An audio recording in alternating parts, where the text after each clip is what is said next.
Hi, and welcome to Ins Division. I'm Glenn Reynolds.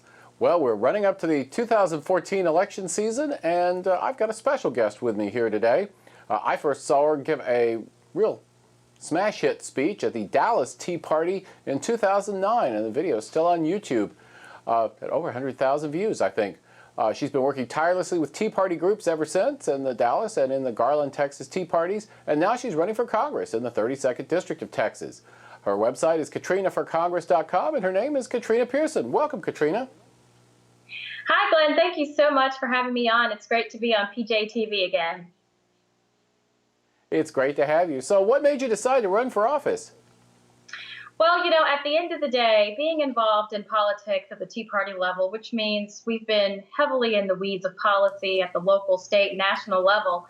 And in 2010, when grassroots swarmed in and turned the Congress into a Republican-held entity, we expected to see this administration held accountable when they overstepped their boundaries. And unfortunately, that's just not the case. And at the end of the day, when you are looking for change and you're not getting it, sometimes you just have to look in the mirror and take that leap. So we're excited.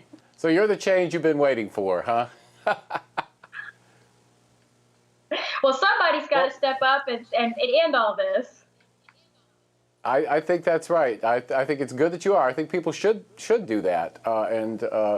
It's all too easy to wait for somebody else to step up and run and do all the stuff that you've complained that nobody's doing. So good for you. Now, Texas is generally considered to be a pretty Tea Party friendly state, although I guess it's not like a delegation of Ted Cruz's, really, is it? No, it's not. And, the folks on the ground are heavily involved and engaged, which is what, you've seen here in the Texas legislature. Grassroots have stepped up and replaced several House members and several Senate members. And we're just now working our way to the top. So we hope to have a solid lieutenant governor this go around. Well, that's great. Very interesting. It seems to me that when I read mainstream media coverage of the Tea Party, it says one of two things. And actually, sometimes it says both of them in the same article. One is that the Tea Party's over. It sort of flamed out after 2010. The other is that it's this massive evil force ready to take over America. Which is right? Well, we're definitely here to stay, that's for sure. This is a movement, and it's an American movement. Even people who aren't involved in the Tea Party per se, they still know that something is desperately wrong in this country. They're very much aware the policies coming out of this administration, of which this Congress is not stopping.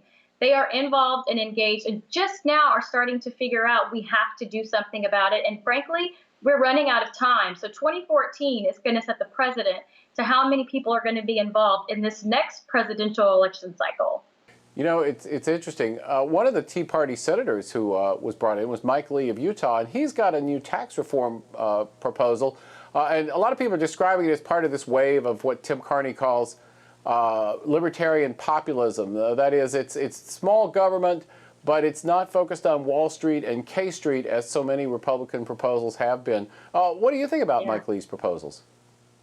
Well, on the surface, I think it looks really good. There's two different brackets now opposed to the several ones that are out there now. Since I'm running for Congress, I'm focused on House issues, but I did have the opportunity to view Mike Lee's plan, and on the surface, it's much better than what we currently have.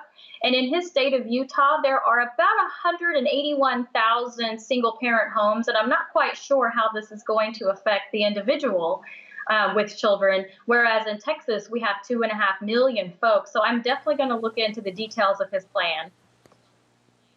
Yeah, I know one of the things it does is it really rewards people for having kids and raising them. There's a $2,500 tax credit for each child, and that tax credit is even applicable against payroll taxes if you don't have any other taxes to pay. So that's kind of an interesting take. And I think it reflects the idea that when you raise a kid, you're doing something for society as a whole and not just something for yourself.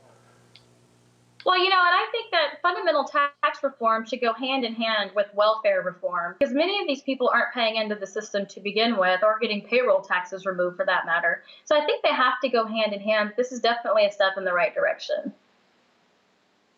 So what are some of your other big issues? Well, Obamacare is front and center right now. And, I was there in Washington, D.C., speaking at the Code Red rally when the Senate rammed this bill down our throat. and it's been at the forefront of all Tea Party movements across this country. So that is the #1 priority right now, is the defund measure.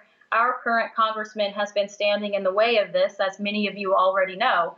But some of the other issues I think that we really have to start to look at is our civil liberties. We have been so distracted with all of the shiny objects in the room, we have sat back and allowed every fundamental right of ours as Americans to be eroded. And we have to get back to that, or we're not going to have anything to fight for. Well, I think that's very interesting. I think that's really right. I think it's interesting how Rand Paul's filibuster on the drones and some of that stuff has really focused attention, and people have really gotten fired up on this subject in a way I think a lot of people didn't expect. All right, next to last question. Who do you like for president in 2016? Ted Cruz, Rand Paul, or somebody else? Well, I think they're both viable options, but as a Texan that was front and center for Ted Cruz, going to have to be in the Cruz camp once again. All right, well, last question. Where can people go to find out more about your campaign? Well, you know what? We just hit 8,000 likes on our Facebook page at Katrina Pearson for Congress, and our website is katrinaforcongress.com. Join us there and join the fight, because it's going to be a national fight. It's going to be grassroots versus the entrenched establishment and leadership. We are going to send a fundamental opposition to Washington, D.C. once again, right here out of the great state of Texas. Thank you so much for taking the time to talk with us. Thanks, Glenn. Thanks for having me. And that's Katrina Pearson. She's running for Congress in the 32nd District of Texas, and her website is katrinaforcongress.com. Thanks to her for stopping by. And thanks to you for stopping by, too. We'll be back next week. In the meantime, have fun on the internet. Thanks.